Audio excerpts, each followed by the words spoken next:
अगर तुम उस ऊंटनी पर भी बैठी हुई हो और तुम्हारे बच्चे का डिलीवरी का वक्त करीब हो और इस हाल में तुम्हें तुम्हारा शौहर हम बिस्तरी के लिए तुम्हें बुलाए, तुमसे वो ये चाहे कि अपनी बीवी से फायदा हासिल करे, तो आए औरत, तुझे उस वक्त भी अपने शौहर के पास जाना पड़ेगा, इसलिए कि उसके दिल में लगी हुई आग को तेरे अलावा कोई बुझा नहीं सकता है। 4 बजे आता है, 2 बजे आता है, हम तो कह रहे पूरी रात न जाए, भंगर बनकर रहेगी, कौन जाए तेरे पास।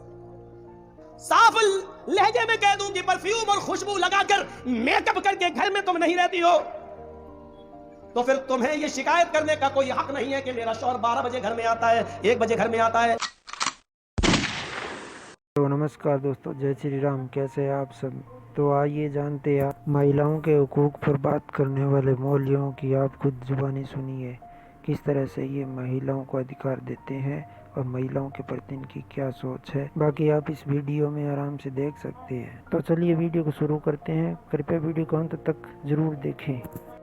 तुम्हारा शौहर घर में आता तुम भंगर बनके रहती हो। अल्लाह के रसूल ने इसीलिए इशारा किया है, आए ख्वातीन, आए लेडीज, आए औरतों, तुम्हारा शौहर थका हुआ, मांदा हुआ, परेशान हाल, बिजनेस करके मजदूरी करके जब थका हुआ घर में आता है, तो औरत की जिम्मेदारी होती है कि वो अपने थके हुए शौहर का खुलकर इस्तेमाल करे। जैसी दरवाजे पर दरवाजा खोलने जाए तो मुस्कुराते हुए उसका दीदार करे। सही खेल गया बेंच। वो पूरी रात भी घर नहीं आएगा, क्योंकि जब तुम उसके लिए बन सबर कर तैयार ही नहीं हो तो वो इतनी जल्दी आकर क्या करेगा तुम्हारे पास, बदबू सूंघेगा तुम्हारे पसीने की। उस औरत को शिकायत करने का कोई हक नहीं है। को पैसा बर्बाद बहनचोद।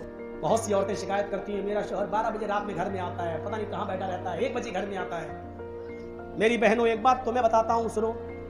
अगर तुम घर में अच्छे कपड़े पहनकर नहीं रहती हो, बन संवर कर नहीं रहती हो, साफ लहजे में कह दूं कि परफ्यूम और खुशबू लगाकर मेकअप करके घर में तुम नहीं रहती हो, तो फिर तुम्हें यह शिकायत करने का कोई हक नहीं है कि मेरा शौहर 12 बजे घर में आता है, 1 बजे घर में आता है, 12 बजे आता है, 2 बजे आता है, हम तो कह रहे पूरी रात न जाए, भंगर बनकर रहेगी, कौन जाए तेरे पास।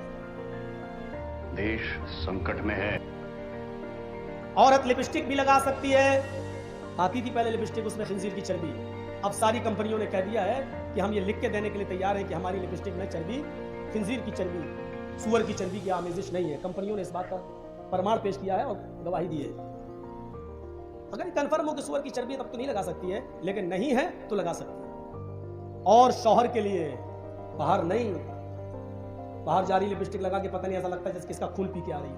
माफ करे, बहुत मनुष्य लग रहे हो, मत करो, रहने दो, बहुत बुरे लग रहे हो। तौबा तौबा तौबा, सारा मूड खराब कर दिया। कोई फर्क नहीं पड़ता। अपने अगर आपका शौहर लिपस्टिक को पसंद करता है तो आप घर में लिपस्टिक लगा सकती हैं, क्रीम पाउडर लगा सकती हैं, रंग जाहिर हो ऐसा मेकअप आप इस्तेमाल कर सकती हैं। मर्द की जीनत, मर्द की खुशबू वो है जिसका रंग जाहिर ना हो, खुशबू उठे। खुशबू खूब लगाए, जितनी लगा सकता है, जन्नतुल फिरदौस लगाए, ऊद लगाए, कस्तूरी लगाए, ये लगाए, खुशबू उड़ रही हो। मर्द लगा सकता है, लगा के कहीं भी जा सकता है, लेकिन औरत खुशबू लगा के घर से बाहर नहीं निकल सकती। क्या सोच है रे तेरी, मानना पड़ेगा। लेकिन औरत की जीनत उस मेकअप में है जिसका रंग जाहिर हो और खुशबू दबी हुई हो। खुशबू दबी हुई हो और रंग जाहिर होगा। लिपस्टिक लगाएगी तो रंग जाहिर होगा, क्रीम पाउडर लगाएगी तो रंग जाहिर होगा। ये औरत का मेकअप है। लेकिन औरतों, मेरी माँ बहनों, ये सारे हथियार सिर्फ अपने शौहर पर इस्तेमाल कर सकती हो, किसी दूसरे गरीब इंसान पर नहीं। वो तो मर जाएगा बेचारा। कुछ भी। अब घर में आया बेचारा थका हुआ, देखा औरत किचन में घुसी हुई है, कपड़े सुखड़े हुए, एक पैचा बाहर जा रहा है, एक ऊपर जा रहा है और बाल बिखरे पड़े हैं, किचन की गंदगी लगी हुई है। अरे तुझे मालूम है कि 5 बजे मेरा शौहर ऑफिस से आता तो 4 बजे तक तूने काम क्यों नहीं समेटे? मैं नहीं बताऊंगा। अपने शौहर का इस्तेमाल अच्छे कपड़ों में, अच्छी खुशबू में, अच्छे मेकअप में क्यों नहीं किया?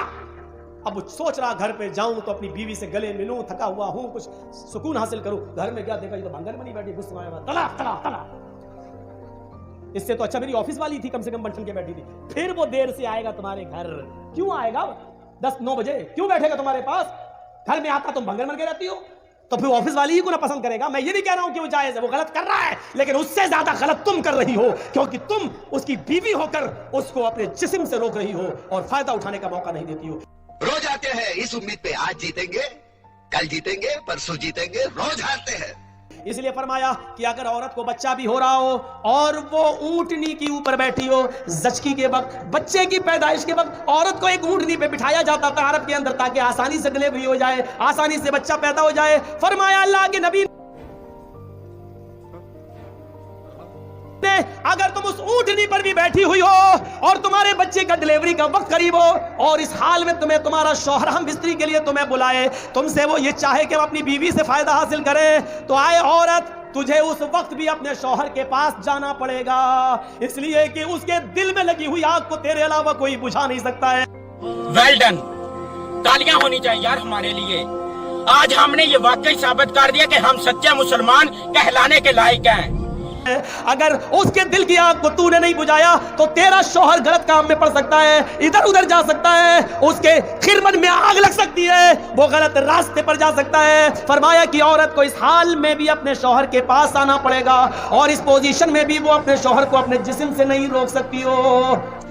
क्या सोच है रे तेरी, मानना पड़ेगा। सुन लो, अल्लाह के नबी फरमाते हैं, अगर तुम चूल्हे पर भी बैठी हो, रोटियां पका रही हो, आग जल रही हो, रोटी जलती है तो जल जाने दो, अगर तुम्हारा शौहर तुम्हें बुलाता है कि तुमसे कुछ फायदा हासिल करे, तो तुम चूल्हे को छोड़कर, रोटियां पकाना छोड़कर अपने शौहर के पास जाओगी, उसके अरमान को पूरा करोगी, उसके दिल के मकसद को पूरा करोगी। इसमें ना नू नहीं होना चाहिए। चुप चुप हो जा, सातवीं फेल, चुप हो जा। शौहर की इताअत और फर्मा बरदारी हर हाल में जरूरी है। यहां तो शौहर की इताअत होती है, शौहर की आप दो ना।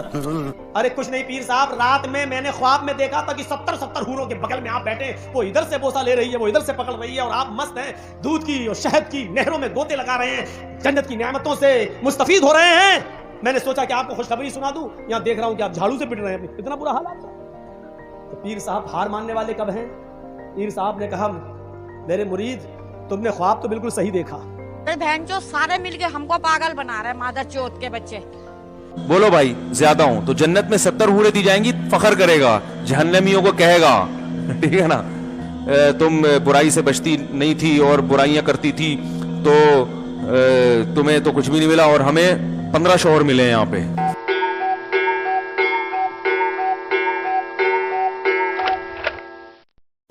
मजा आया और मैं ये जो मजा है हिंदुस्तान के हर व्यक्ति को देना चाहता हूं।